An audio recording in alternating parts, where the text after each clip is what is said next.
Coração nessa noite. Dito isso, eu quero convidar você a abrir a sua Bíblia no livro de Apocalipse capítulo 14. Apocalipse 14 é o livro que nós estamos lendo os últimos dois domingos. Eu falei um pouquinho sobre o aviso final de Deus, e hoje eu queria me concentrar especificamente nas aplicações. Porque o estudo bíblico, ele não pode ser só explicar texto, ele tem que fazer sentido para a vida da pessoa. Então, você entender um texto não significa que você aplicou ele à sua vida. Saber que Jesus morreu na cruz é algo, mas por que ele morreu e o que isso tem a ver com a minha vida é a aplicação.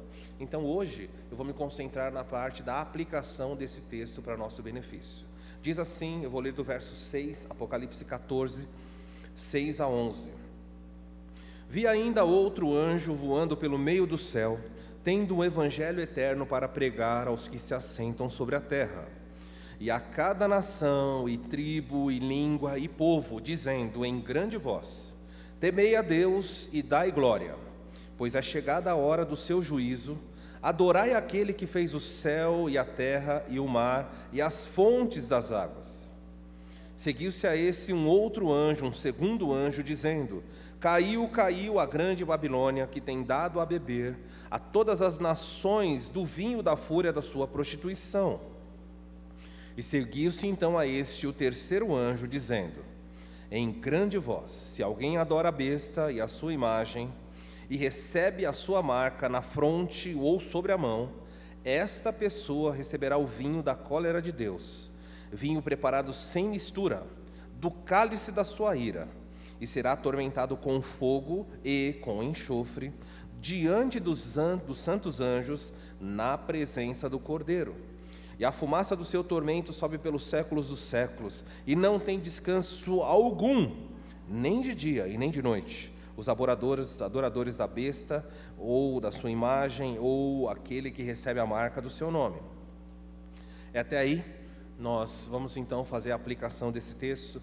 Até o momento você viu que é uma sequência de anjos. Deus está dando o aviso final. O primeiro anjo faz a pregação final do Evangelho.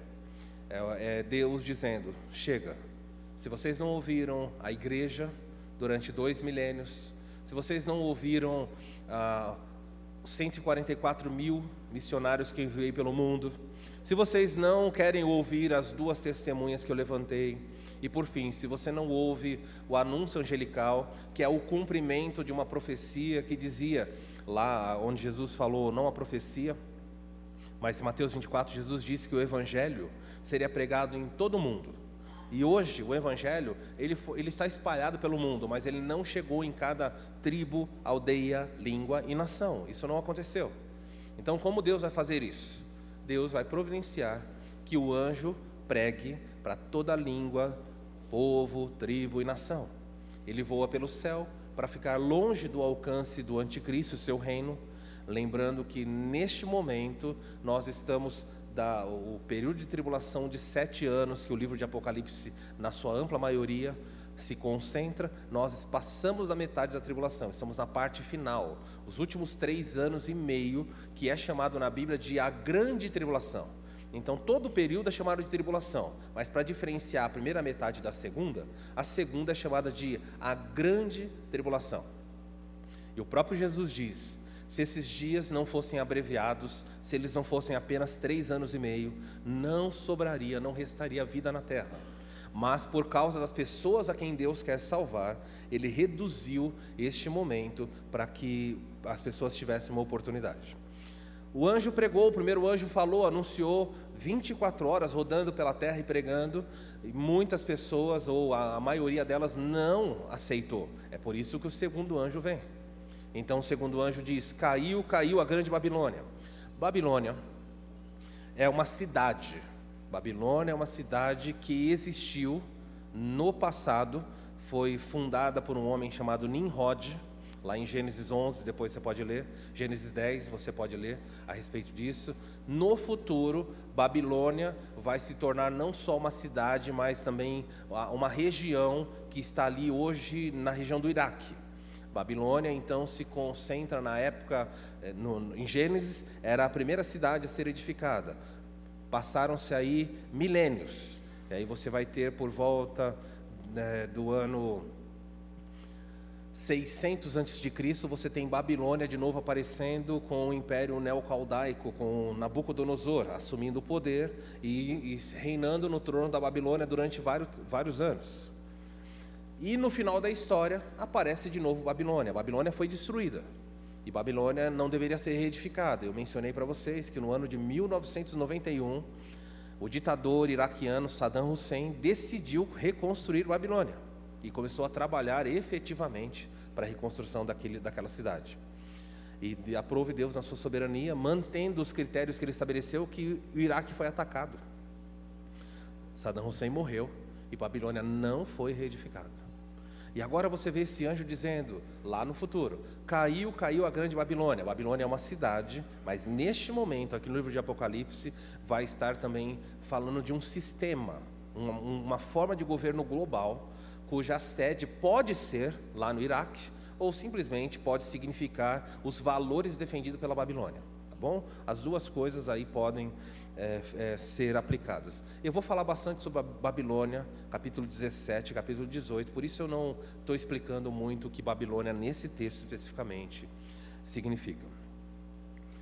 Por fim, o texto diz que Babilônia deu às nações da terra, as nações da terra beberam da sua imoralidade. E no final, o texto mostra que o terceiro anjo diz, quem bebeu do cálice de Babilônia e recebeu a marca do anticristo, então agora precisa ser punido. E o que isso tem a ver com a nossa vida? História você já sabe, a profecia eu acredito que várias partes você entendeu. Vamos caminhar aí então e fazer aplicações para nós. Os alertas de Deus chegam ao fim. Por si só, isso já é uma aplicação fantástica. Não brinque, você não sabe quando isso acaba, quando Deus diz para você. Nós aqui estamos vendo o alerta geral, mas muitas vezes eu queria que você entendesse que Deus chega individualmente. Você não sabe quando Ele fala para você chega. Quem falou para você que amanhã você vai levantar para trabalhar? Quem pôs? Você que você já tem planos, está tudo certinho, e não estou desejando que ninguém aqui morra, mas quem garante para você que isso vai acontecer? Quem disse que essa noite Deus não vai falar basta? Aquele homem que acumulou muito tesouro, Jesus falou, louco, esta noite pedirão a tua alma. Ele não sabia, ele não estava com problema de saúde, ele estava muito bem, feliz, ele tinha construído um celeiro maior ainda para acumular toda a riqueza, e ele diz a si mesmo, ó alma, ó minha alma, regala-te, você tem tudo para viver, você nunca mais vai precisar de nada, desfruta do que você tem. E Jesus falou, louco, é nesta noite ainda, a sua alma vai ser requerida. Então, queridos, nós não podemos confiar na nossa mente para dizer até quando nós vamos viver. Nós não sabemos. Dizem que quando nós nascemos, eu gosto dessa figura porque ajuda a gente manter em alerta. Quando você nasce, Deus dá corda. Lembra daquele reloginho de corda barulhento que a pessoa tinha que dar corda? Deus dá corda nas pessoas e solta. Você não sabe se Ele deu uma volta a mais, uma a menos. Não sabe. E eu lamento dizer para você que está passando o cronômetro. E não importa se você tem idade ou se você é novo. Você não tem garantia. Então os alertas de Deus, eles chegam ao fim. No mundo inteiro. Mas às vezes chegam individualmente. Deus fala, chega, sua vida termina hoje. Então você tem que estar pronto. E eu espero que sentado aqui nessa noite, você seja pronto. Se o relógio parar, você seja pronto. O relógio da sua vida. Porque se você não está, a mesma frase de Jesus, louco. Como é que você vive por aí? Pensando em comprar carro, casa, estudo, passear, sabendo que a sua vida está sendo sustentada por um fio. Um fio. E se esse fio romper, não há esperança, não há volta, não tem retorno. Dito isso, então, nós falamos sobre os alertas de Deus. Então, quais são as aplicações? A primeira dela é uma aplicação que eu já mencionei aqui, ela vai para os incrédulos, os que não são salvos. Se você não é um salvo, ou quem vai nos assistir não é um salvo, ouça bem, você não tem todo o tempo que pensa ter. O diabo ilude as pessoas dizendo, não se preocupe, você tem muito tempo, sempre a mesma desculpa, sempre a mesma estratégia. Quando você prega o evangelho para um jovem e fala, vem à igreja, sabe o que eles dizem normalmente? Um dia eu vou. Igreja é lugar para quem? Para quem? Para idoso. Eu vou curtir a vida. Quando eu fizer tudo o que eu quis, desfrutei de tudo, aí eu venho me dedicar ao Senhor. Quem falou para você, jovem, que você tem todo o tempo que pensa ter? Como o diabo engana pessoas? Ele fala, filho, não se preocupe, a vida é longa, mas ela pode terminar assim.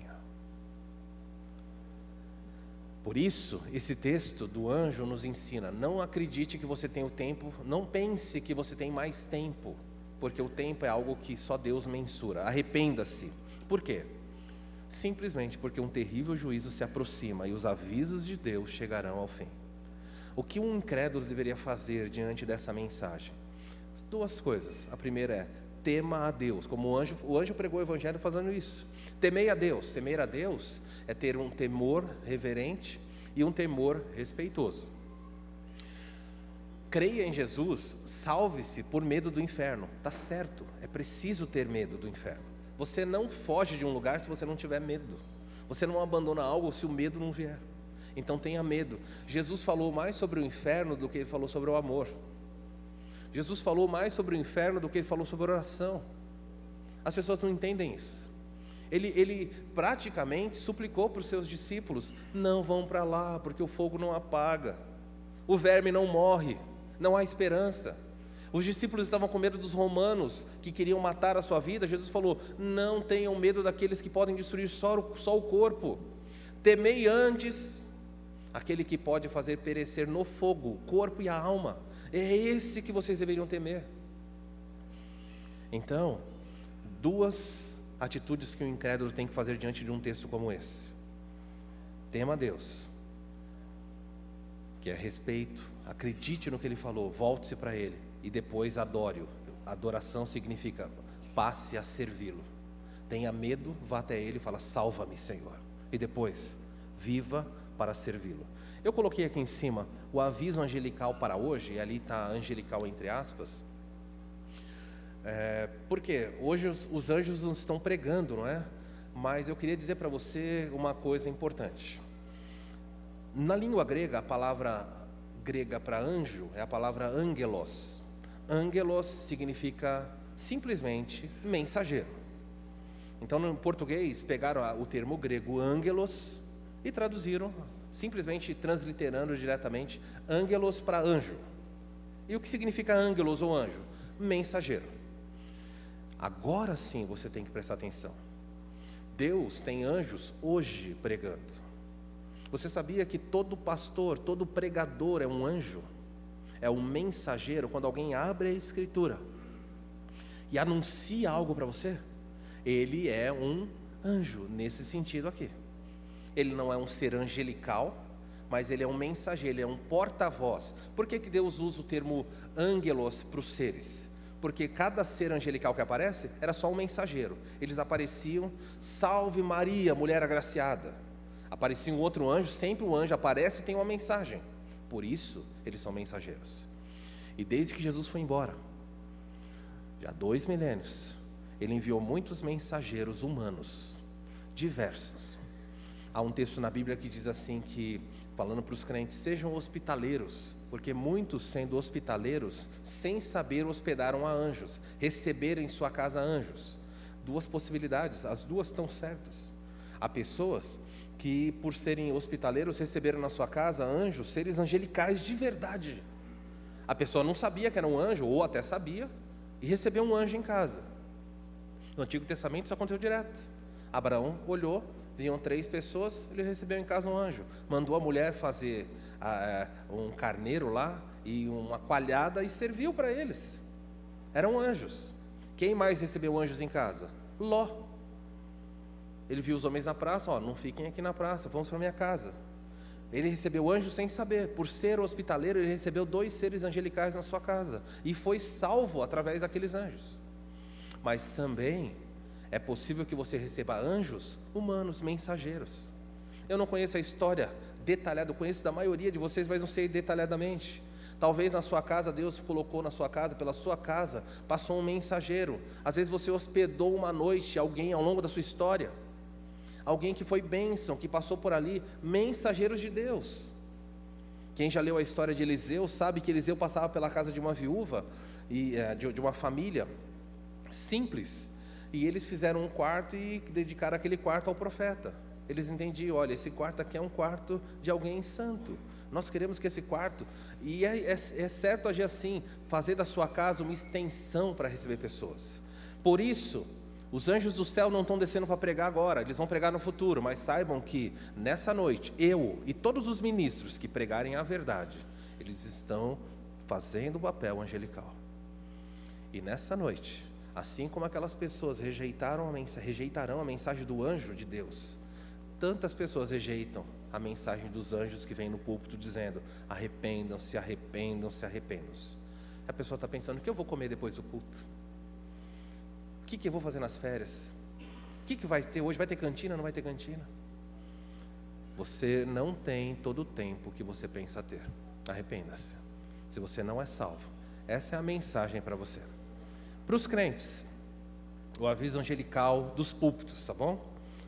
Aos salvos, vem uma mensagem que diz: nunca perca a esperança. Vou repetir: não perca a esperança. Continue pregando e orando por seus amados, eles ainda podem ser salvos por Jesus.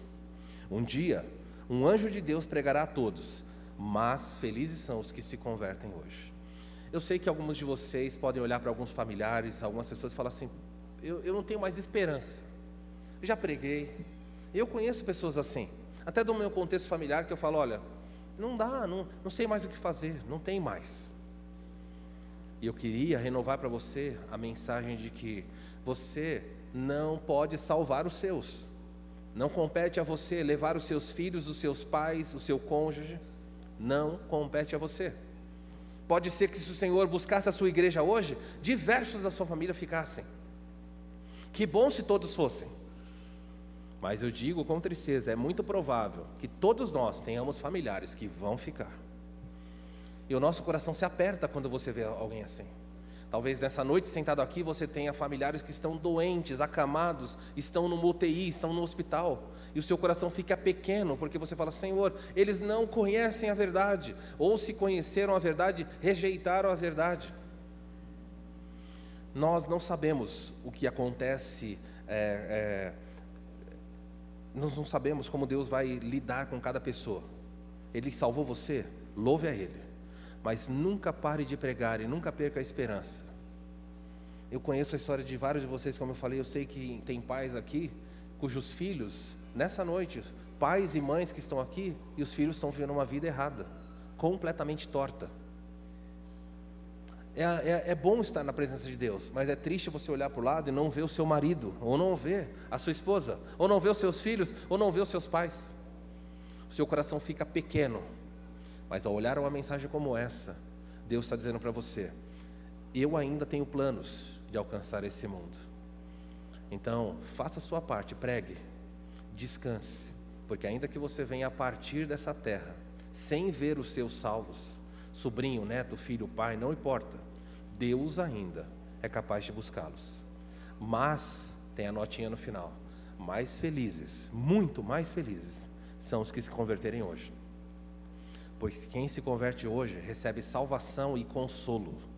Nós recebemos o Consolador. Mas quem se converter naquele tempo, naqueles dias, vai ser salvo, mas não receberá o consolo. Vai ser martirizado, vai ser perseguido e vai sofrer muitas e muitas dores. Está aí a mensagem. Por que é melhor? Alguém pode falar: bom, já que eu ainda teria outra oportunidade, eu vou esperar lá na frente. Ok. A decisão é das pessoas. Não deixe para amanhã. Conhece um ditado assim? Já ouviu? Não deixa para amanhã o que você pode fazer hoje. Isso é verdade em relação à fé. Não é verdade em relação à ansiedade. Na ansiedade, Jesus fala: deixa para amanhã o que é de amanhã. Mas em relação a decidir sobre Deus, decida hoje. Tá bom? Outra aplicação. Eu coloquei aí, quem ignora os avisos dados por Deus se torna alvo de um juízo ainda maior. Cuidado com o que você ouve de Deus e decide ignorar. Irmãos, isso aqui é uma mensagem muito assustadora. Se você ouve Deus falar e você rejeita, você é passível de um juízo maior. Quantas vezes Deus já enviou pessoas, ou através da sua Bíblia, disse assim, ó, pare de ir lá. Já alguma vez já aconteceu, alguém já disse para você? Não vá nesse lugar, pare de ir lá, não está fazendo bem para você, está te afastando de Deus. E a pessoa continua indo. E eu estou cansado de ver gente morrer, porque andou com gente que não devia, porque foi em lugares que não devia, porque fez coisas que não devia, mesmo ouvindo pessoas falar. Quando eu pregava na cadeia, uma vez eu perguntei para um dos detentos, eu perguntei, você está aqui por quê? Ele falou, eu estava roubando. Ele falou que estava no lago aqui da nossa cidade, e ele estava furtando toca-fitas, para você ver como é antigo isso. Hoje não, aparelho de som, ele estava tirando do carro. E eu perguntei para ele assim, você sabia que era errado? Nunca ninguém te disse que era errado? Seus pais não te disseram isso? Sabe o que ele falou para mim? Eu não conheço os meus pais. Então tudo bem, então você está perdoado, coitado de você, vítima da sociedade. E eu perguntei, você cresceu sozinho? Não, eu cresci com a minha avó. Sua avó nunca disse que você estava errado? Ele abaixou a cabeça e falou, minha avó sempre dizia, pare de andar com essas pessoas, não são boas companhias. Os avisos de Deus, eles chegam ao fim. E eu falei para vários presos na cadeia, eu oro para que você se converta. Porque que adianta chegar ao alvará de soltura e você sair daqui? Quem conhece a cadeia da nossa cidade sabe que em frente, o presídio daqui tem um cemitério. Eu dizia para eles, ou vocês se apegam a Cristo e mudam de vida, ou vocês saem e voltam para cá ou voltam para frente, não há outra esperança. Quantas vezes você já ouviu alguém dizer para você, não haja assim, pare de agir dessa forma? E aqui é uma aplicação muito direta para crentes. Um pai que fala para o filho, para de fazer isso, não age mais assim. Esposas que disseram para o marido, por que você age assim? Por que você me trata desse jeito? Para, eu estou triste, estou sendo ferida. E assim vai. Quantos avisos, até que a pessoa recebe um golpe de Deus, e aí fala, Deus, por que o Senhor fez isso? Eu fiz isso porque os avisos terminaram. Pare de ir lá, não haja assim, se afaste disso. Até quando? Diversas vezes você vê na Bíblia, Deus falando, até quando eu vou ter que esperar vocês se arrependerem desse mal? Quantas vezes mais eu tenho que alertar vocês para não fazerem isso? Deus certa vez disse para Moisés, esse povo já me tentou 10 vezes, até quando? Eu vou destruí-los. E Moisés intercedeu, por favor Deus, não faça isso. Se Moisés não tivesse intercedido 2 ou 3 vezes, Deus teria eliminado aquela nação e começado uma outra nação com Moisés. O povo não tinha a menor ideia que sobre ele estava o machado de Deus, prestes a descer. E Moisés intercedia, não, Senhor. E hoje não muda. Deus está dizendo para você, já ouviu Deus falar na sua consciência? Fez de novo? Quantas vezes nós tropeçamos num pecado, e aí vem o arrependimento, e você fala, Deus, eu não vou fazer mais isso. E aí passa um tempo, você peca. E a ideia aqui não é Deus ficar fazendo o papel do tentador. Fez de novo, mas estou dizendo para você que os alertas de Deus são esses. Ele fala, até quando você vai agir dessa forma? Quantas vezes mais Deus tem que dizer para você que você tem que orar? Quantas vezes Deus tem que dizer para você que você tem que ler a Bíblia, ouvir a igreja? Por que os pastores têm que repetir isso? Se torna cansativo. E a pergunta é, até quando? Quando vai internalizar e você vai falar, entendi Deus, sobre essa questão, tudo certo, estou em paz. A Bíblia fala, hoje pela manhã, se tem um texto de Romanos, capítulo 12, do versículo 3 em diante, se tem uma parte em que Deus fala, o versículo 1 e 2 fala para a gente buscar a vontade de Deus, que é boa, perfeita e agradável. E as pessoas falam, mas eu não sei qual é a vontade de Deus. E aí Romanos capítulo 12, versículo 3 em diante, apresenta para nós a vontade de Deus. Eu falei um pedacinho onde ele diz assim para nós, aquele que serve, aquele que tem o dom de serviço, sirva. Aquele que pode presidir, presida. Aquele que pode exortar, ou seja, motivar e encorajar os irmãos, faça isso. Aquele que sabe contribuir, contribua. Ele vai colocando coisas para os crentes fazer e dizendo, essa é a vontade boa, perfeita e agradável que eu tenho. Mas sabe o que acontece na prática? Não vou falar da sua igreja, vou falar da nossa. Muitos crentes vivem no marasmo. Vêm e vão embora. Vêm e vão embora. e não fazem nada pelo reino, nada, absolutamente nada. Eu já falei isso alguma vez? Eu já falei várias vezes, mas parece que não. A pessoa fala, não é comigo. Em São Paulo havia um rapaz que o pastor Marcos conheceu, o pastor Marcos Granconato de São Paulo conheceu. Ele sofreu um acidente, ele perdeu um braço, perdeu o seu braço esquerdo. Então ele, por não ter o braço, ele usava a camisa de manga comprida, ele pegava o braço da roupa, né, e colocava dentro do bolso da calça para a roupa não ficar balançando. E logo que ele chegou na igreja, certa vez ele foi jogar pimbolim. Todos sabem o que é pimbolim? Aquele futebol de... E ele jogava, ele estava jogando com uma mão só, porque era só o braço que ele tinha. Só que as pessoas viam a roupa ali. Algumas pessoas pensavam, que pessoa exibida, hein? Nossa, que exibido ele, hein? Jogando com uma mão só. Depois descobriram que não. Ele mesmo falou, não tem a ver com ser exibido. Eu sofri um acidente e perdi. Na verdade, só para corrigir a informação, não é que ele perdeu o braço, ele tinha o braço, mas o acidente fez com que o braço se tornasse completamente sem função. Estava no corpo, mas não tinha função. Então ele escondia o braço aqui. Muitos crentes no corpo de Cristo são exatamente como o braço daquela pessoa. Estão ligados ao corpo, mas não tem função nenhuma. E eu vou seguir aqui, mas eu queria só que você fizesse uma autoanálise. Qual é a sua função no corpo de Cristo? Não precisa pensar no seu marido, na sua esposa, ninguém. Um autoexame. Qual é a sua função aqui? O que você faz? Além de vir. Vir é muito bom, venha. Faz parte das ordens de Deus. Ir, estar, cantar, maravilha, orar pela igreja. Mas qual é o seu papel no corpo? Ou você é um braço que não tem função? Até quando Deus tem que alertar? Até quando? Triste isso, não é? Cuidado com o que você ouve de Deus e decide ignorar. Quanto mais você ouve da verdade, mais responsável você é. É melhor você ir num lugar que prega mentira, porque você ainda tem o argumento de dizer, olha, eu não sabia, do que você ir num lugar que sabe a verdade e não pratica. Você se torna mais culpado. Jesus falou várias vezes para o povo, sobre vocês haverá maior rigor, porque se em Sodoma e Gomorra eles tivessem visto o que vocês viram, eles teriam se arrependido. Então Jesus fala, ouvir, não crer, não atender, é passível de maior juízo. Fez de novo, alguém já disse, olha a boca, você não muda, é cansativo, mas Deus um dia coloca um fim, fala, chega, não avisa mais. O outro aviso angelical aí é esse, não beba do cálice sujo e imoral do mundo. Essa é a aplicação. O texto diz, caiu a grande Babilônia, que tem dado de beber da sua imoralidade. A Bíblia faz um alerta, ela diz o seguinte, esse mundo, que vamos chamá-los de Babilônia, aquele reino que está debaixo de um governo de Satanás, ele tem um cálice. E esse cálice, no texto bíblico, fala que é um cálice de imoralidade.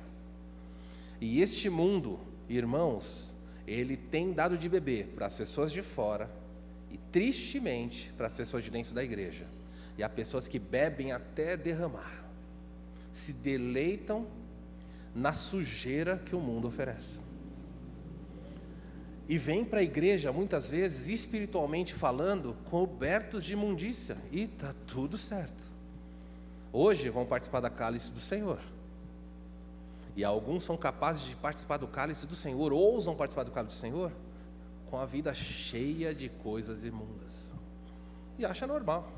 Sabe por quê? Porque o pastor não vê, o outro irmão não vê, a sua esposa não sabe, o seu marido não sabe. Mas deixa eu dizer para você que Deus sabe. E quando você se aproxima do cálice dele, ele sabe exatamente onde você bebeu e onde você tem bebido durante a semana. Por isso, quando ele fala caiu, ele fala que o mundo oferece um cálice cheio de sujeira, um cálice de imoralidade. E eu queria me concentrar um pouquinho na palavra imoralidade. Porque imoralidade, de certo modo, se eu perguntasse para você o que é imoralidade, eu sei que de pronto, na sua mente, vem a conotação sexual. Aquela pessoa imoral. É claro que existe a conotação, a imoralidade sexual, mas ela não é a única que existe. E a palavra imoralidade, veja que ele não fala assim, deu o vinho da fúria da sua imoralidade sexual. Não fala isso. Ele fala que Babilônia tem dado para o mundo um vinho imoral. Imoral, a partícula I é a partícula de negação. É o contrário da moralidade. Então existem os que têm moral, que têm uma atitude de moralidade. Existem os imorais. Imorais é aqueles que vivem, agem e fazem tudo aquilo que fere o padrão que Deus estabeleceu. Muda o seu conceito de moralidade, se você pensar dessa forma. Olha só, imoralidade é qualquer conduta, qualquer uma, seja sexual ou não, qualquer delas, que viole os princípios de santidade e pureza que Deus espera dos seus filhos. Isso é imoralidade. Alguém pode estar sentado nessa noite e falar assim: graças a Deus eu não sou imoral, sou fiel à minha esposa, ao meu marido, ou se eu sou solteiro, tenho mantido a minha pureza. Mas pode ser que você seja um imoral sentado aqui, porque imoralidade não é só isso. Imoralidade é qualquer ato, qualquer um, que viole o princípio de santidade que Deus espera para os seus filhos. Existem diversos tipos de imoralidade, mas o tempo não permite explorar todos, então vou falar sobre três tipos de imoralidade que merecem destaque e atenção. Existe a imoralidade religiosa. Queridos, quando nós falamos de imoralidade religiosa, eu queria chamar a sua atenção, porque é a mais perigosa para os crentes. Crentes que vivem uma vida de... O que é imoralidade nesse sentido religioso? Você dá as mãos para Deus, fala: Deus, eu te pertenço. Deus, eu sou a sua... Lembra que a igreja é chamada de esposa do Cordeiro? Nós temos uma aliança feita no sangue de Cristo. Então você é noiva do Cordeiro, dá a mão para Jesus e fala: Senhor Jesus, eu te amo, eu te pertenço. Mas você estende a sua mão e dá a mão para outras coisas. Isso é imoralidade. O que você acharia se eu andasse pela rua de mãos dadas com a minha esposa e a minha esposa ficasse dando a outra mão para vários homens na rua? Seria bonito? Seria interessante? Chamaria a sua atenção? Como deveria eu agir ao olhar para minha esposa e ver que ela insiste em dar as mãos para outras pessoas, para outros homens? E imoralidade é quando você rompe o vínculo, ou quando você rompe o vínculo de exclusividade com Deus. Deixa eu mencionar algumas áreas disso. Por exemplo, quando as pessoas vivem no ecumenismo. Ecumenismo é aquele pacto que as pessoas estendem a mão. Está cheio de crentes que vivem de mão dada com um monte de crença espúria, horrendas. Talvez você esteja sentado aqui hoje, mas na sua casa você fica ouvindo pastores que ensinam coisas erradas, estranhas. Deus chama isso de moral. Você está sentado aqui, mas durante a semana fala assim: o padre não sei o que, ele fala tão bonito, eu gosto de ouvir ele. Imoralidade. Ou você está na sua casa e você liga lá num programa e começa a ver um pastor adventista e fala: olha, eles são adventistas, mas ele fala certinho. Imoralidade. Queridos, o pecado, ele nos cega e nos faz andar de mãos dadas com coisas que Deus fala: rompam. Sabe o que é imoralidade? Imoralidade é você profanar o que é sagrado. Uma das coisas mais sagradas que Deus tem, que Deus zela, é a unidade do corpo de Cristo. Quando você rompe a unidade, a paz da igreja, você é um imoral, porque você violou um princípio que Cristo morreu para o corpo andar unido. No livro de Provérbios é dito para nós que existem 6 coisas que Deus odeia. Ele usa a palavra ódio, 6 coisas que Ele odeia, e a 7ª Ele abomina. Alguém sabe me dizer qual seria a coisa que Ele abomina? Ele fala: tudo isso aqui eu odeio, mas isso aqui é abominável, eu repudio com todo o meu poder. Quem semeia contenda entre irmãos. Ele fala: Deus, ele odeia os olhos altivos, a língua mentirosa. Ele vai falando uma série de coisas, mas quando ele chega lá embaixo, no último, ele fala assim: isso é abominável. É aquela pessoa que semeia, que pega a sementinha da discórdia e joga dentro do meu povo. Isso é imoralidade. É a profanação do sacro. Já falou mal de alguém na igreja no almoço? Já começou a fazer críticas? Não é que todos nós aqui não podemos criticar, mas estou dizendo, você já teceu comentários maldosos sobre pessoas da igreja? Isso é abominável aos olhos de Deus. E é possível que você faça isso e depois feche os olhos e agradeça: Senhor, obrigado. Com a mesma boca que você amaldiçoou alguém em imagem e semelhança de Deus, você vai e levanta uma prece ao Senhor. Deus está dizendo: isso é algo imoral, é profano. A imoralidade espiritual, por exemplo, é um cristianismo de superstições. E olha, isso, os crentes, o cristianismo no Brasil é um cristianismo de superstição. Isso é imoral. Por que hoje nesse culto tem mais gente do que no culto da semana passada? Por que será? Por que eu tenho certeza que no culto domingo que vem vai ter menos pessoas do que o de hoje? Alguém quer arriscar? Porque hoje é domingo de ceia. E como é um domingo de ceia, algo místico desce sobre nós. Então eu preciso estar nesse culto, porque é um culto marcado por coisas que outro culto não tem. Isso é imoralidade. É imoral você viver um cristianismo de crendices. Você fica na igreja ou vem em cultos que você acha que são mais, Deus vai ser mais importante nesse culto, e em outros você não vem. Irmãos, os crentes estão cheios de superstição. Deixa a Bíblia aberta num capítulo lá específico para blindar a sua casa. Já jogou sal na sua casa, passou óleo na parede? Espero que não. Tem uma figa no seu carro? Faz algum rito? Tem alguma mandinga especial? Né? Tu usar a palavra, não sei que palavra usar, porque é mandinga mesmo. Você tem algum tipo de rito que blinda a sua casa do mal? Isso é imoralidade. Imoralidade é a profanação do sacro. Por isso, o texto fala: caiu a grande Babilônia. A Babilônia existe hoje, e ela tem profanado o povo de Deus, dado lixo na boca deles. E talvez hoje você esteja sentado aqui, ou nos ouvindo à distância, e você tem as suas crendices. Tem as suas crendices. Já vi crente que não entra para jogar bola, tem que entrar com o pé direito. Vai levantar da cama, qual o pé que põe no chão? Pé direito. E assim vai. Não sei se você passa embaixo de escada. Tem problema passar embaixo de escada? Tem, claro que tem. Como não? Não tem problema o quê? Tem problema passar embaixo de escada ou não? Claro que tem. Tem um homem trabalhando lá com cimento, não sei, passa lá embaixo. Você, não tem. Mas você não deve passar lá por superstição, não é isso. É por segurança. Mas tu vai falar, o gato preto, não sei o quê. O crente, gente, é cada coisa que a gente escuta. Já vi crente falando para mim: pastor, eu não vou mais na igreja porque o meu santo não bate com ele. Eu falei: o que é isso? O meu santo não bate com o dele? Que santo é o teu? A pergunta que vem na hora quer dizer que se for o Santo Espírito de Deus, tem que bater com o outro ou não? Tem que bater, então alguma coisa está muito errada. Esse linguajar, essas crendices, a igreja está cheio disso. Imoralidade religiosa que precisa ser tirado do meio do povo de Deus. Existe uma imoralidade comportamental. Essa imoralidade, ela é marcada por práticas que os crentes adotam. A Babilônia caiu, a Babilônia que deu de beber da imoralidade, e os crentes têm bebido hoje. Há crentes que furtam, furto se aplica a muitas coisas, hein? Pastor, não furto não. Há crente que furta o horário do trabalho. Você toma muito cafezinho, toda hora para? Sabe que com a Bíblia vai chamar isso aí? Toda hora você vai no banheiro, toda hora vai beber água, toda hora está no círculo de bate-papo. Bateu o cartão lá e está batendo papo. Vai para casa, leva de vez em quando uma canetinha, um papel, algumas coisas. A Bíblia chama isso de furto.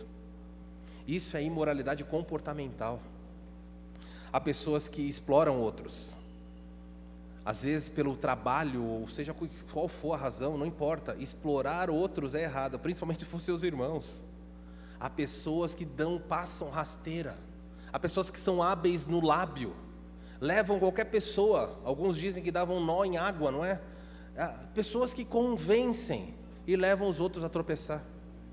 E depois falam: nossa, eu sou um bom isso, bom aquilo, eu tenho uma oratória maravilhosa. Deus fala: isso é imoralidade. Gente que explora os demais. Imoralidade comportamental significa ter uma linguagem indecente e vulgar. Olha, é muito triste. Os crentes têm descido o padrão do vocabulário. Cada palavra que você escuta, que você fala: não saiu da boca do crente. O que está acontecendo?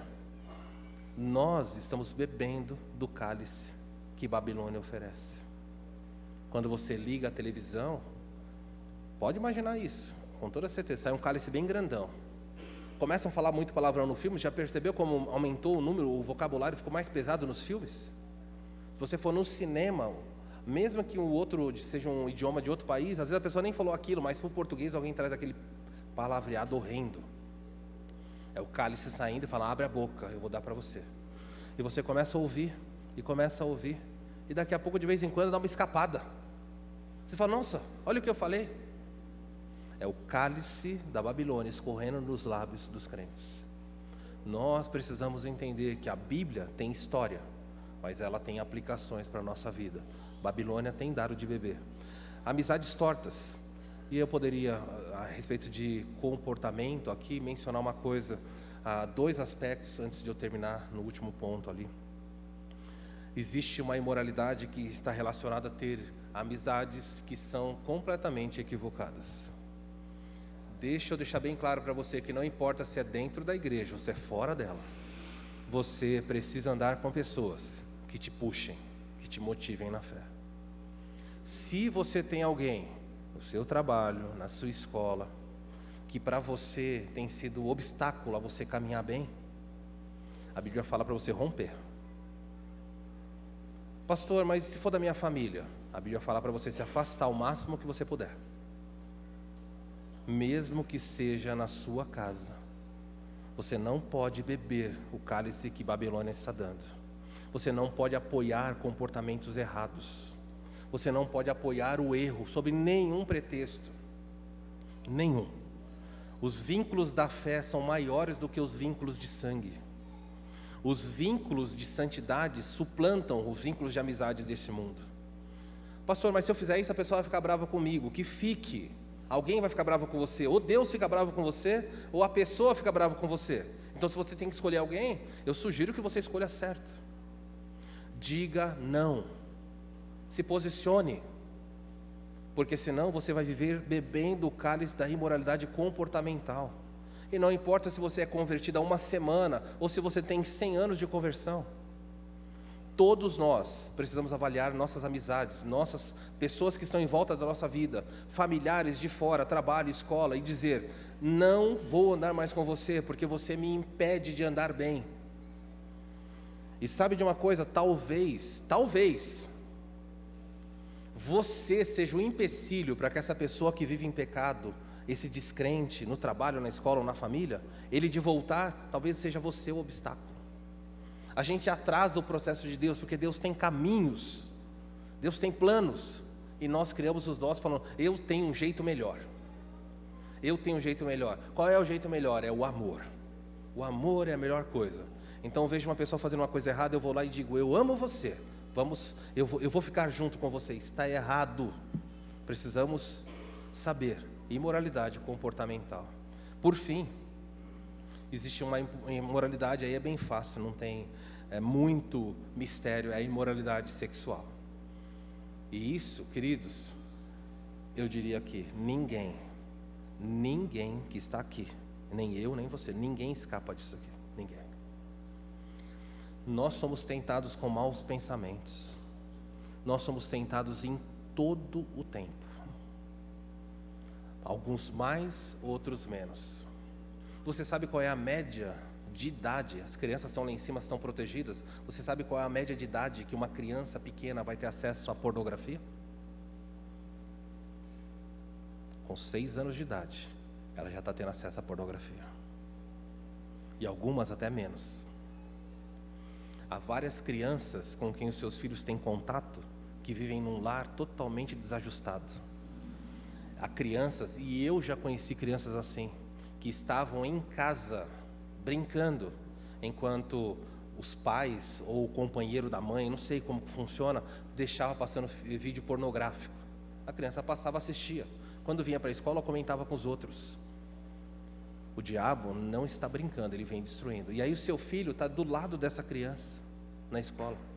O seu filho não teve acesso àquilo, mas aquela criança que saiu de dentro do cálice da imundícia, sem querer, inocente nesse caso, porque é vítima de um momento da vida dela, ela leva para o seu filho o mesmo cálice e fala, ó, eu vi isso, eu vi aquilo. E o seu filho, então, tem o primeiro contato com a imoralidade, com a pornografia. E depois que ele tem contato, sabe o que surge no coração? Curiosidade. E a curiosidade vai atraindo ele.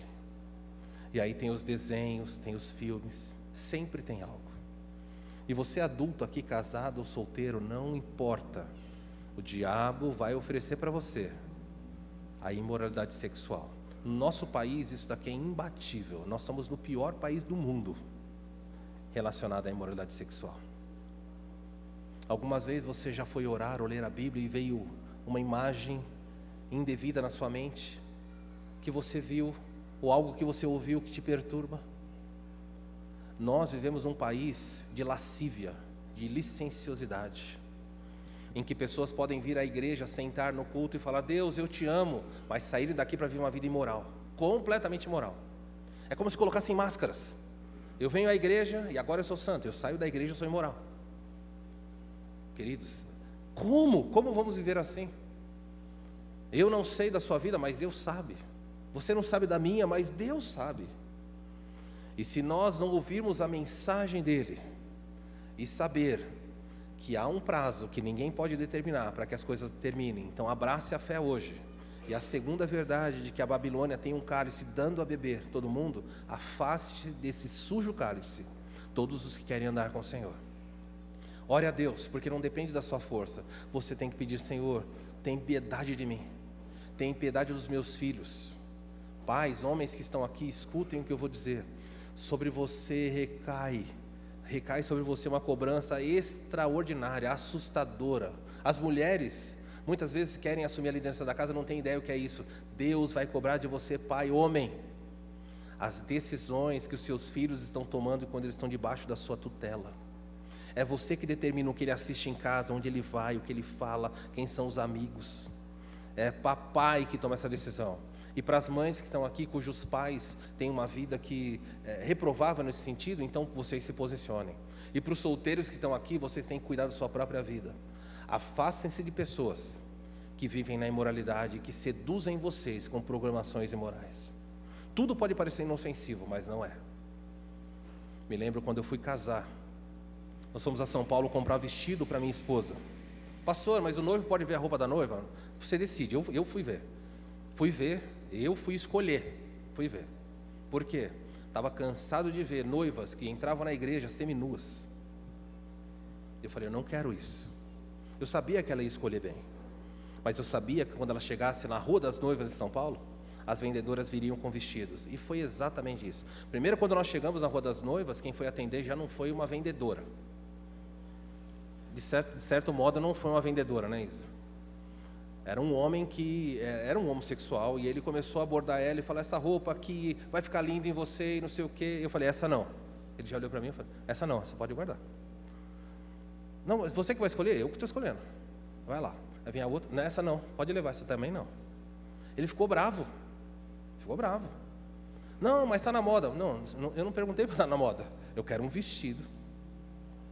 A mesma coisa acontecia quando nós saímos de férias e saímos para comprar, íamos para a praia. Tinha que comprar para as minhas filhas, eram pequenas.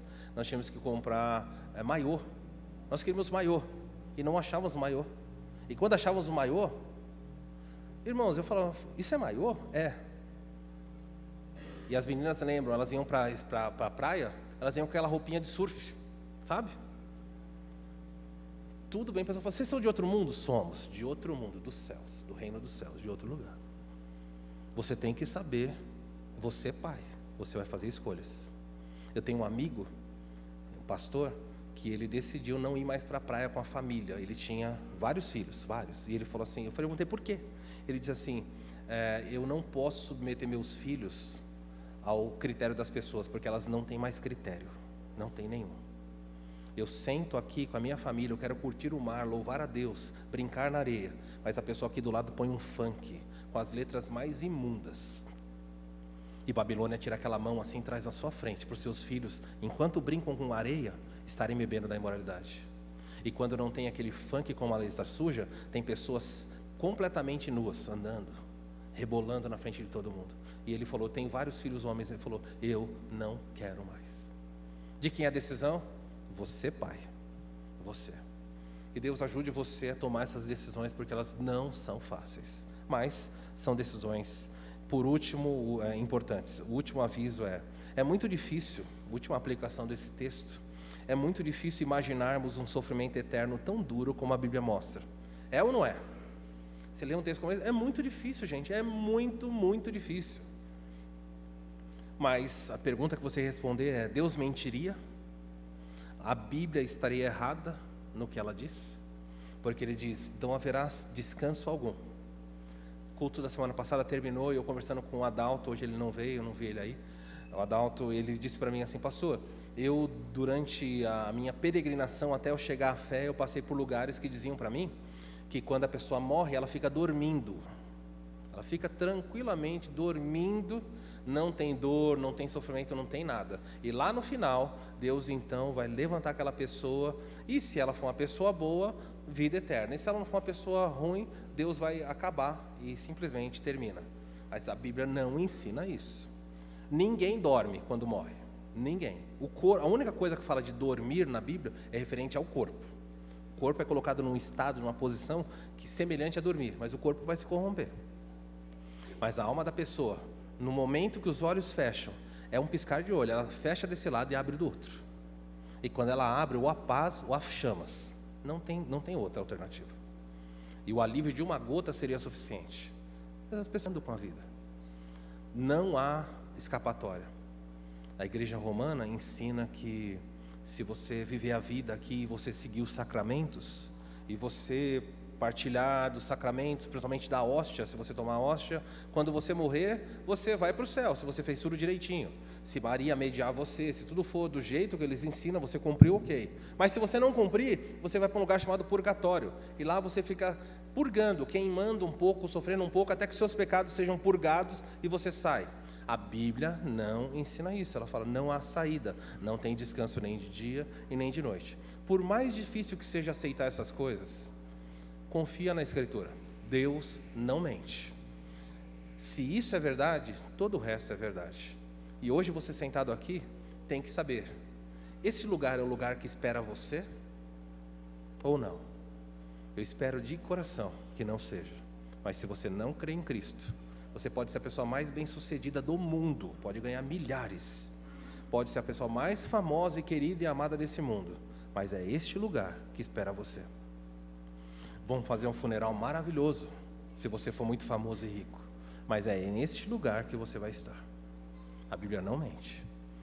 Quem tem ouvidos para ouvir, ouça o que Deus tem dito para a igreja. Baixe sua cabeça, feche seus olhos, vamos orar.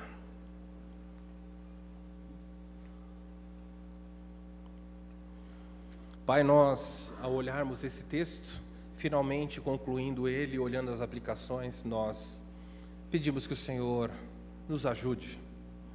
Talvez, eu não sei, talvez hajam pessoas aqui nessa noite que não atendem ao convite angelical. O convite angelical feito dos púlpitos, convite de que abandonem o erro, que se aproximem da verdade, que temam ao Senhor e o adorem. Há muitas pessoas preocupadas com tantas outras coisas, sem entender que o futuro delas está em jogo. Senhor, chama, porque eu sei que eles não poderão ouvir a sua voz, porque há um Deus nesse século que cega os olhos do entendimento, para que a glória da pessoa de Cristo, o evangelho dele não resplandeça. Salva, Senhor, porque só o Senhor pode fazer isso. Eu sei que há pessoas aqui que têm queridos, parentes, filhos, cônjuge, pessoas a quem amam, que já pregaram, que derramam lágrimas diante do Senhor, querendo que eles voltem, querendo que eles, se estão afastados, voltem, e se não são convertidos, que conheçam a verdade. Senhor, aqueles que estão afastados, aqueles que são seus filhos de fato, e estão vivendo uma vida torta, equivocada, errada, Senhor, usa da sua misericórdia e graça para convidar, para que retornem. Mas se for preciso, disciplina-os, corrija-os por amor, para que eles voltem. Porque é no meio do seu povo, é aqui no aprisco dos salvos o lugar deles. E quanto àqueles nossos familiares que não te conhecem, Senhor, nos ajuda a ter esperança. Nós gostaríamos tanto de vê-los aqui. Apazigua, Senhor, o nosso coração na certeza de que não depende de nós. Nós vamos pregar e vamos orar, mas ainda há esperança para eles. Obrigado, o Senhor é um Deus maravilhoso, o Senhor é um Deus de amor, o Senhor é um Deus grandioso, Que bom que não depende de mim. Eu farei minha parte, Senhor, mas busca os meus amados. E por fim, Senhor, limpa a nossa boca, a nossa vida do cálice que o mundo tem dado. Afasta de nós o cálice imoral da religião, que profana o sagrado, que vive no misticismo, uma religião de superstição, uma religião, um cristianismo de faz de conta. Livra-nos disso, Deus. Livra-nos, Senhor, da imoralidade comportamental, os que vivem na mentira, os que não têm palavra, os que são desonestos, os que enganam, os que buscam lucro ávido a todo custo. Senhor, purifica-nos. E por fim, Senhor, se há pessoas aqui nessa noite, ou que nos assistem, ou assistirão, que estão presos à imoralidade sexual, à pornografia, ao adultério, Senhor, à lascívia, à fornicação, Senhor, que esse cálice seja tirado da boca deles, que eles em arrependimento peçam perdão, porque o Senhor pode lavar de todo o pecado, de toda iniquidade, e todo aquele que se arrepender recebe isso de Ti. Nos ajuda a ser humildes, porque a Sua palavra ensina coisas difíceis, mas ela não mente. A Sua palavra ensina coisas duras, mas é a verdade. Livra-nos de apoiar o erro, livra-nos de apoiar a mentira e o engano, nos afastar do pecado, da família, dos amigos, da sociedade. Obrigado, Senhor, porque nessa noite, ao celebrarmos a Sua ceia, somos lembrados da Sua imensa santidade. Eu oro assim, pedindo que o Senhor nos limpe e nos abençoe, em nome de Jesus, amém. Queridos, nós vamos terminar o nosso culto com a ceia do Senhor. Nós sempre damos esse aviso, a ceia é livre, a nossa ceia é a ceia do Senhor, não é dessa igreja nem dos batistas. Você é livre para participar da ceia livremente, desde que você obedeça os critérios, as recomendações que Ele dá.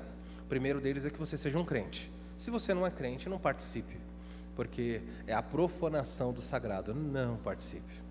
Se você é um crente, examine-se a si mesmo, um autoexame, dentro do que nós falamos. Peça perdão a Deus, seja qual for o seu problema. Se acerte com Deus.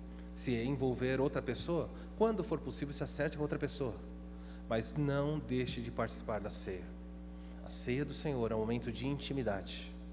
É o momento em que nós colocamos na nossa boca a lembrança, trazemos na nossa boca um cálice, pão e suco de uva, mas lembramos de que Cristo morreu para que haja santidade no corpo dele. Uma das coisas mais tristes que acontecia na igreja de Corinto era que os crentes, principalmente os crentes ricos, eles chegavam primeiro e a ceia lá consistia de uma enorme refeição. Então os mais ricos chegavam, eles comiam primeiro, eles bebiam primeiro o vinho, e havia um momento em que vários deles estavam embriagados. E Paulo então disse: vocês estão desonrando o corpo de Cristo. Quando vocês não têm consideração pelos mais pobres a quem Cristo comprou, isso é uma desonra. Então eu queria que você entendesse que quando você não honra o seu irmão, quando você trata de forma desrespeitosa ou qualquer outro crente, você está desonrando aqueles a quem Cristo comprou. Quando você tenta passar na frente das outras pessoas em tudo e nunca se preocupa com o bem dos outros, do povo de Deus, você está desonrando a Ele. Talvez hajam pessoas bem próximas de você. Talvez hoje à tarde você discutiu com a sua esposa, com seu marido. Talvez você agiu de forma errada com um filho. Talvez o seu namoro esteja de forma inadequada. Hoje é um dia de colocar a página em branco e falar: Senhor, eu sou pecador. Trabalha no meu casamento, trabalha na minha vida, para que eu continue andando dia a dia. Não perca a oportunidade que Ele dá hoje gentilmente. Vou dar para você alguns instantes para você decidir se vai participar ou não. E aí depois, enquanto nós cantarmos a música, eu vou sinalizar para os que querem virem à frente, pegar o pão e o cálice, e aí nós participaremos juntos, tá bom? Tome esses instantes para decidir entre você e Deus, se você participará da ceia.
noite que você separou para cultuar a Deus, quero convidar você a ficar em pé enquanto nós cantarmos. Os que quiserem participar podem sair do seu lugar e virem servir-se. Vamos cantar essa música que diz Alvos Mais que a Neve.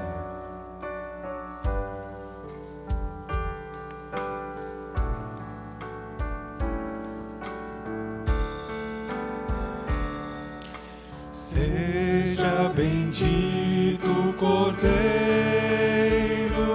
que na cruz por nós padeceu. Seja bendito o seu sangue que por nós pecadores verteu. Salvos do mal nós estamos, por tua graça e teu favor, pois que mais alvos que a neve, o teu sangue nos torna, Senhor. Alvos mais que a neve,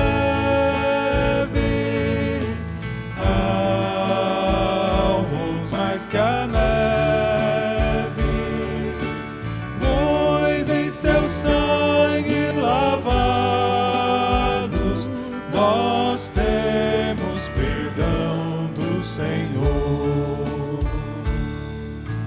Foi espinhosa a coroa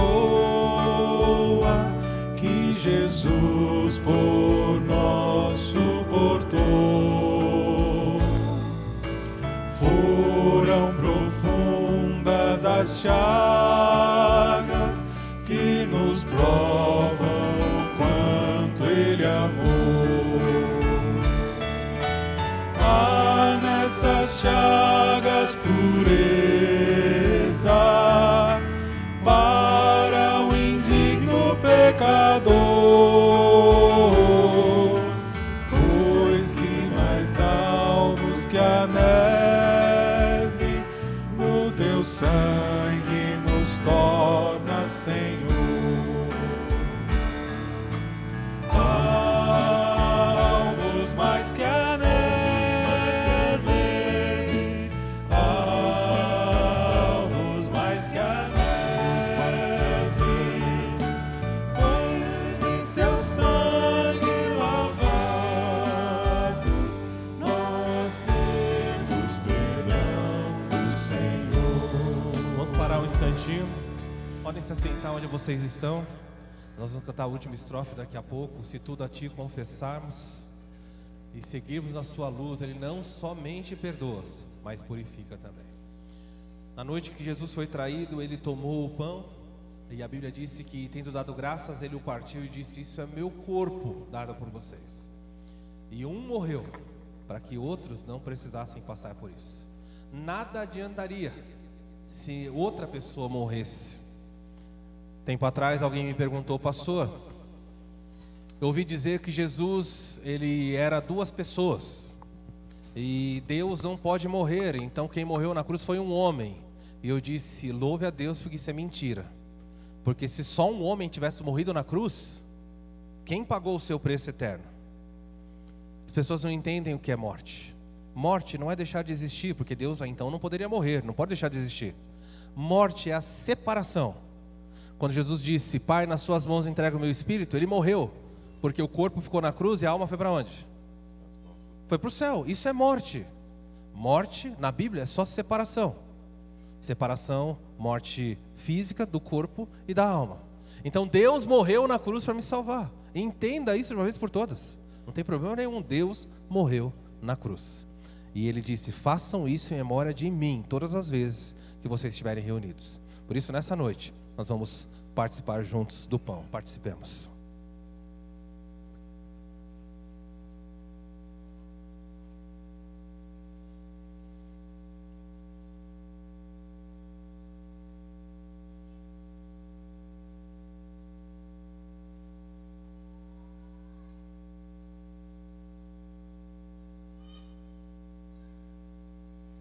Obrigado, Senhor, por dar o seu Filho na cruz. Nenhum de nós teria esperança se o seu Filho, que é Deus, não tivesse morrido em nosso lugar. Bendito seja o Cordeiro. Que nós possamos viver uma vida que realmente venha refletir o preço pago por nós. Depois de haver enceado, Paulo nos diz que de semelhante modo o Senhor Jesus tomou o cálice e disse: esse é o cálice da nova aliança no meu sangue. E ele disse: façam isso, porque é um cálice de uma aliança derramada em favor de muitos. E desde então, já estamos pouco mais aí, ou se aproximando, para ser mais preciso, de 2 milênios, em que a igreja levanta o cálice e espera. O Senhor virá. Cada vez que uma igreja participa ou ministra a ceia, é a lembrança: alguém morreu, e o cálice diz: alguém virá para te buscar. Há uma aliança que não pode ser quebrada. Por isso nós vamos participar do cálice, mas eu gostaria de dar para você alguns instantes, para você já agradeceu pelo sacrifício, para você pedir a Ele algo. Diga: Senhor, eu estou aqui nessa noite, eu não mereço, eu não vim exigir nada, mas Senhor, diante de mim tem um grande desafio. Queria pedir que o Senhor me ouvisse. Peça a Ele, quem sabe nessa noite Ele diga para você: seja feito conforme você quer. Vamos orar e depois de alguns instantes participaremos juntos. Baixe sua cabeça, peça a Deus algo que para você tem sido um obstáculo, algo importante. Por você ou por outro, não importa, peça.